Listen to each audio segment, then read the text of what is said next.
G'day punters, welcome back to another huge edition of All In. We have hit record this time round and we are covering off the Stradbroke meeting up at Eagle Farm, and also heading to England to cover off a race up there later on, joined by Dean Watling from the Barrier Attendant. Dino, how are you? Going well, fellas. It's a nice week for all-in plays, a bit of meat on the bone, and really keen to see how this JJ Atkins unfolds. It's always a good form line for the 3-year-olds come the spring, so keen to rip in. Outstanding. We're recording nice and early because young Lou Willoughby has a booking at Bondi Icebergs this evening. Lewis, how are you? Yeah, good. Very excited for that. No, I don't mind a little 2:30 p.m. record time. It's my day off anyway. I can sit down and have a chat with you guys on a Monday afternoon, a cold Monday afternoon at that. But yeah, it's really exciting the week we've got ahead when we're looking through our all-in plays of the Stradbroke weekend and the Atkins weekend. Working with Brodie Nixon at Sky, who is an out-and-out Queenslander. It's like Christmas Day for them. They get so excited for this meeting up there every year, the Stradbroke. So it's good. Hopefully we can find a few winners. Outstanding, mate. And obviously I've got the Top Gun inspired jacket on today. But punters, if you are looking to keep warm, head over to the Barrier Attendant. Grab yourself a one of those, what would you call it? Still a sloppy Joe Dino, mate. They're fantastic. And just quietly, punters, if you missed it, you're off your head. You steered us into a $20, $21 winner on Saturday. Just talk us through that, Dino. Yeah, it's a rarity. I'm sure I'll get brought back to earth this weekend when I get rolled with every single tip. But no, nice to find one. Interesting that J-Mac obviously being up there, the market probably missed it for that respect. But yeah, always nice to find a good winner. Can't Louie, give him something. He's a freak, mate. It should come as no surprise to anyone. No, he's tipping out $20 winners. Let's be honest. That's called a Monday afternoon. Now, I'll tell you what, speaking of winners, boys, we've delved into the English digital here. We're going to go find a couple of winners as well. So, punters, if you want to chime in, just slide me into one of our DMs. We'll hit you up. And when we get this horse on board, we'll hook you up there. Pretty keen. Dino and I have had a good chat about one. We're pretty keen. Moving on. Lewis Willoughby, Ride of the Week. What do you got? Yeah, Ride of the Week. I've given it to William Pike aboard Gypsy Goddess. It's never easy to win any kind of race coming from near last, whether it be a maiden, a benchmark 48 or a Group 1. Obviously, you've got to have the right horse to do it. That always helps. I mean, it's not like he completely lifted this thing over the line.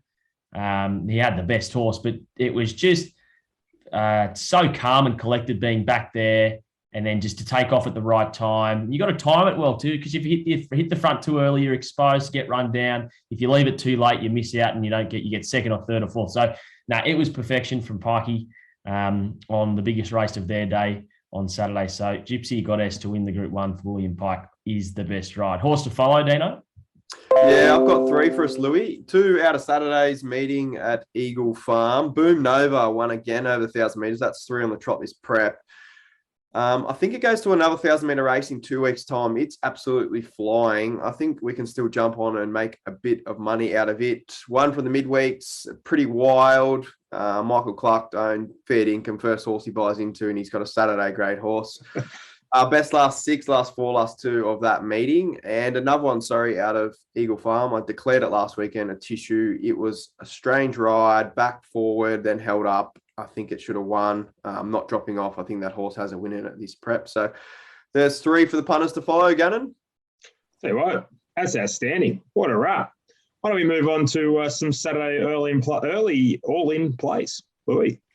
Yeah, righto. Sounds good. So 3 races to focus on for us here on the podcast or the show or whatever we want to call it. I still can't get that right. I'll figure it out one day. But yeah, let's start with, let's just dive into it. It's the biggest one of the day, I think anyway. It's the Group 1 Tab Stradbroke Handicap. With the Tab all-in market, Ayrton's a $5 favourite, 11.11 at $7, Alligator Blood at $9.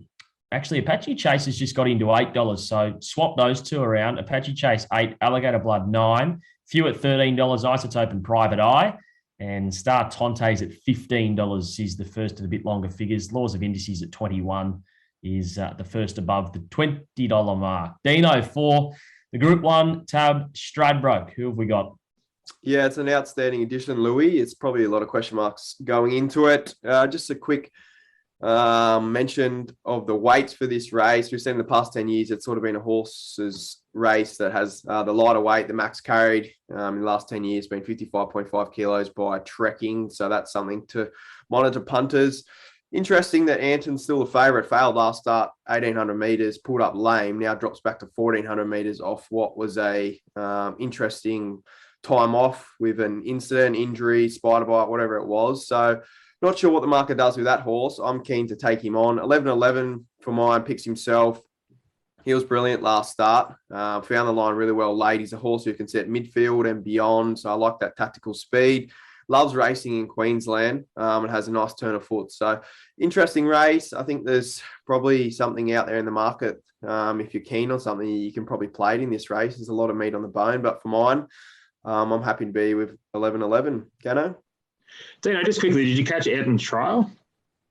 Yes, I did. It wasn't bad. It was on the synthetic. Found the line under light riding, but wasn't nothing amazing. I'm just in a Group 1 final. I don't think that's the profile. 18 back to 14 with a lameness and comes up favourite. I think it has to get a better price. Like, it definitely can win, but looking early, can't have it.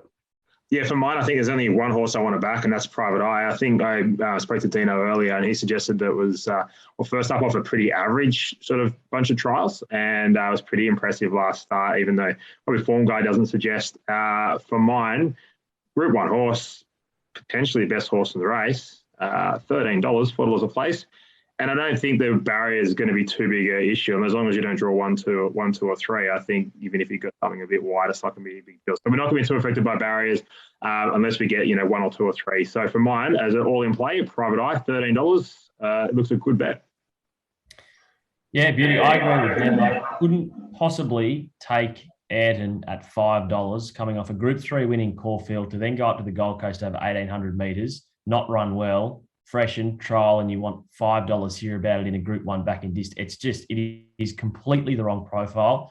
100%, you're right. It could win. Maybe it comes out and walks in, who knows? But how is anyone being enticed at $5? I'll have no idea. I've covered this race the past 2 weeks with Mark Olmos and Brodie Nixon on Sky One's The Morning Line. So I've tipped about 5 horses in this race so far, so I'm not going to go through them all again.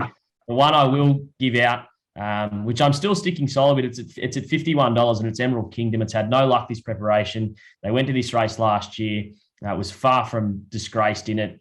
I just think it keeps copping some sick runs this prep. It's 3 wide, no cover, or this and that. And at $51 for a horse who is up there in the order of entry and very likely to make the field, I think it's going to give you a great sight at a really big price. I mean, $51 is not many horses who'll win this race at that kind of price. I think it'll start shorter on the day. So I've tipped a number of them throughout the weeks, but the one I'll spit out here is Emerald Kingdom at 51s, and that's for the Group 1 tab Stradbroke. Let's go to the second of the big Group 1s on Saturday, and it is for the babies, the 2-year-olds, the Group 1 JJ Atkins. Political Debate is a $3.50 favourite. She's a belter at $4.50. Sharp and Smart at $6. Brereton, Brosnan, and Owen County at 11.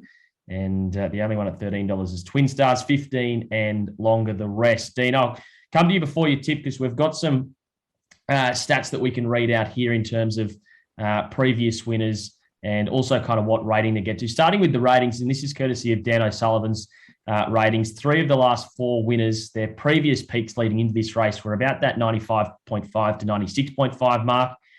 In terms of the ones in the market for this year's edition, Political Debate's coming off a 96.2, Sharp and Smart off a 95.8. She's a belter, also off a 96.2. Swiss Exile, who isn't going, so it doesn't matter, 94.2. And Owen County, which you'll talk about in a second, Dino, is coming off a 90.5, so it's pretty far off the mark. But what have you made of the top chances? Yeah, it's a cracking race, and it probably elaborates the profile you want to be following with those stats, Louis.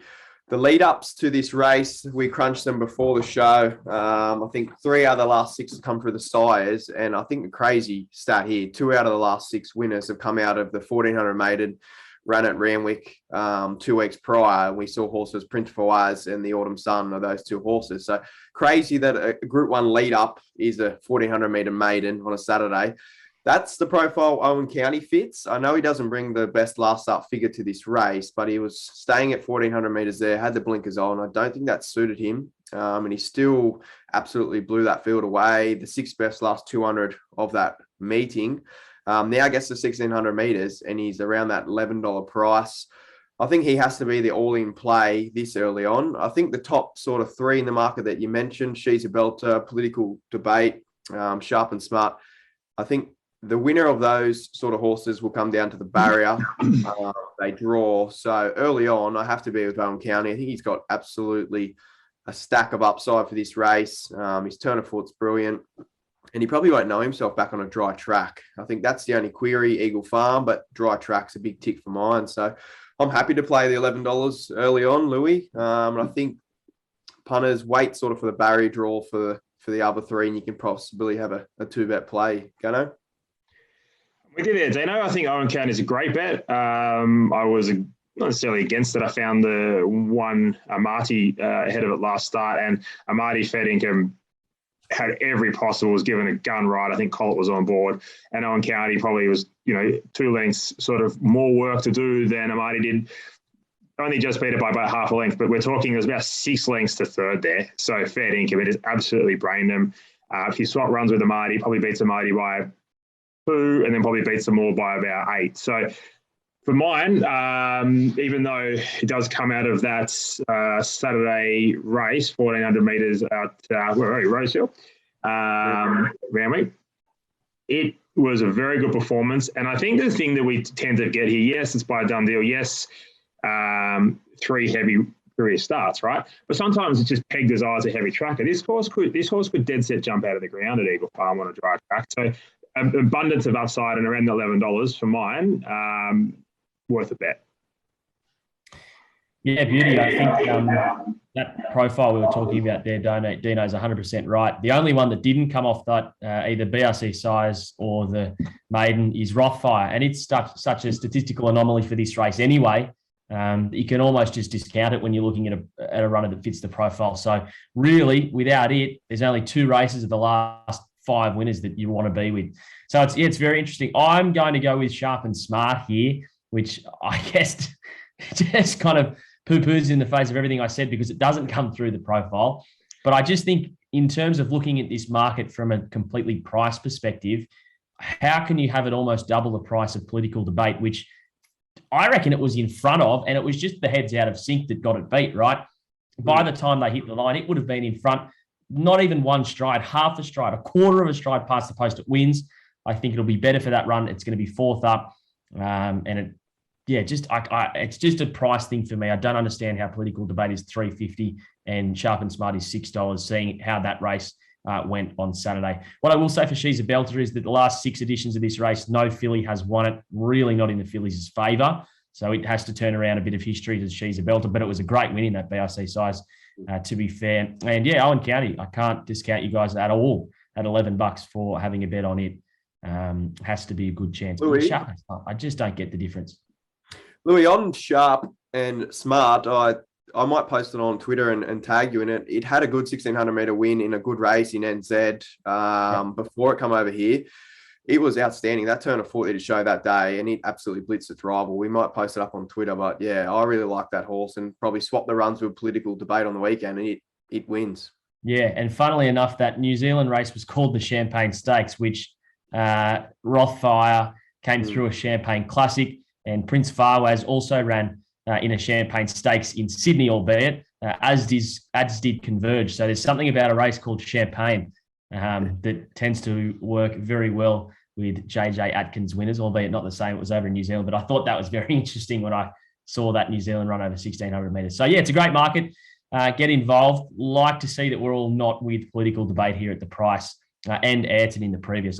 He's just those favourites at this stage. I can't see how you can be taking them in this all in. So let's go to the last of the Australian races that we're going to cover here. and it's the Sky Racing, the Q22, and Huetor coming off its win over Zaki last time out is the $2.80 favourite in this market. Maximal's at $4.50, Hopeful at $6, Great House, La Donda V, the Chosen One, all at 11, Polly Gray at 15, and Colding at $17 is next. I'll throw it to you here, Gano, for the Q22. Mate, I'm with Maximal. Proper racehorse. Finally got to a good track and produced a pretty good run. I know the SP was around $31, but forget that. Its effort in the Australian Cup wasn't as bad as it seems. Obviously, running 11 to 12 doesn't read that well, but there was a couple of issues there. This horse is ready to fire. For mine, the margin was so small over Huetor, and I reckon Maximal will be turning the tables, and it's one of mine, and I can't wait to follow it into the spring as well. Yeah, Louis, what was the price for Maximal? Can you read that again? Sorry. The price for Maximal? Yeah, I just missed it. Yeah, $4.50, second favourite. Yeah, interesting. I think it should be. I really hope. Actually, I really think it'll start favourite for this race. I think it probably got ridden. Probably just forgot to press the button a touch early there. It was absolutely travelling in that last start. Dry track's the key for this horse. You watch that replay. He threw his head off the entire straight and then probably just didn't go for him fast enough and sort of lengthened brilliantly, turned a foot, found the line, but whoever was up and going too quick. So up to 2,200, extra 100 metres, I think that's a massive tick. And I wouldn't be surprised if these two sort of a lot closer in the market. I'm very keen on Maximal here. I think he turns the tables. Dry track, like I said, is the key to him. And like Gannon mentioned, he could have an amazing spring if he springballs off this, which we often see with the Brisbane Winter Carnival. So very keen, Maximal. Louis? Sorry, just quickly, Louis, but do you reckon, like, you see that the horse is $31? Do you reckon that's just a case of, and Nash tries, right? We all know he tries. Do you reckon it's a case of him just sort of being a bit, the horse will make up ground, finish up all right, and it's ready to go for the next run, and just going and then nearly get there? Or what's the go? Talk me through it. How do we end up in that scenario? Yeah, interesting. I watched the replay and thought that he'd probably travel into it a touch better. Like he pulled out and he towed Nash into it as good as it probably could. And then Nash sort of gave it a click up and it didn't respond that well until he got stuck in. Then it found the line. So maybe just used too much juice in the run, throwing its head off. Like it's pretty impressive to find the line after over racing that bad. It's an interesting one. I thought the same. Possibly a better ride, obviously wins, or are they setting it up for this race? I think they would have liked to win both of them, but yeah, interesting point. Well, ding, ding, ding, ding, ding. I'm going to make it a trifecta of Maximal betters. I am also with it. Cannot understand how it isn't favourite in this market. And that's taking nothing away from Huetor, who was a good winner. But again, similar to what we were just talking about in the Atkins between political debate and the other one, they crossed the line together. So how are we finding such a big difference in the market here? Maximal 100%. It was 9 weeks between runs. Yeah, it had 2 trials leading in, but at the end of the day, at that distance, there's nothing like an actual race run. So coming off that, it'll be even better. And yeah, I'm so in the corner of Maximal that it'll start favourite as well. I'm going to have a few shekels on Esti Feeney. It was given none in that Doomben Cup. It was wide the entire way, given absolutely no hope. Faded at the turn, but if you watch all the way to the end, it actually makes it past a few stragglers on the line. I thought as soon as it dropped away from those top few, it didn't keep going backwards. It held its ground quite well. With some sort of a better ride here in this race, you might be a chance of sneaking a place. And it's $34.760 a place. So yeah, Esti Feeney given no hope in the Doomben Cup. Could maybe at massive odds turn itself around to run third or second, or who knows? Crazy things have happened. But yeah, those Maximal Esti Feeney for me. Rightio, to the UK we head, gents. The King's Stand Stakes, which will probably have another podcast out by the time this comes around. It isn't till Tuesday the 14th. But we may as well talk about it now because Nature Strip's in the market and it's the $3.50 second favourite with the tab. Golden Pal is the $3. A Case of You 11 with Romantic Proposal and Campanelle is at $15. Home Affairs is actually still in the market. It is doubtful to go, but it is there at $15 as well. How good is this Ascot Carnival going to be? Does anyone stay up and really get into it and yip and yahoo and stay up till 4 a.m. in the morning and hate yourself the next day, but then do it again the next night? Or is that just me? Or you, mate. Some of us have real jobs, mate. We've got to work. Look, I'll take the lead in on this one, Dino, because I think I touched on it last week, and there's a bit of an angle we can play. Obviously, we're all cheering Nature Strip, and that's fantastic. But I think the reason why we want to sort of have a quick chat on this one, punters, is we got Golden Power, $3 favourite, right? And then you go down to Campanelle's $15 as well. Nature Strip's there at $3.50. I think the interesting thing I pointed out last week, punters, was Golden Power was $26 in the Everest. It's now 15s. If you search around, you might get a bit more than that. This is a pre-nom market. They're only going to send it over. It's only going to get, if it's nominated, it's coming, right? If it comes out and it gives it to Nature Strip, there's absolutely no chance. Still, it won't be $15. It'll be $8. So if it doesn't come out, you get your money back, right? Pretty simple. Louis, you confirm that one for us. If you don't get your money back, just head down to the Bondi Icebergs and ask Louis for it. He'll hook you up. And the other one is the Campanelle, Campanelli, $26 as well. So for mine, I want to play those two horses in the Everest and cheer them on in this race, hopefully to come very close. Because if you own either of those horses and they either put one over Nature Strip or get very close, they'll be getting an Everest slot. Yeah, great point, Gannon, in regards to those pre-noms. With the Everest, you sort of can back any horse you like. If it doesn't make the race, then there's no stress. I think, punters, if you want to jump on Twitter, Chris Waller Racing's been putting up a fair bit of videos, info on Nature Strip, and stablemate Charlie Duckworks over there. Tell you what, that's probably the best gig going around at the moment.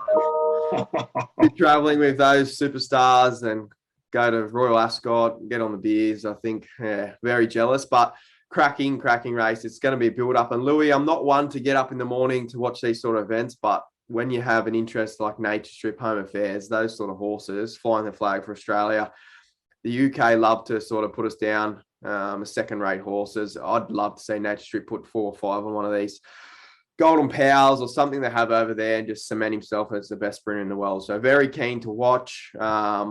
And yeah, keen as.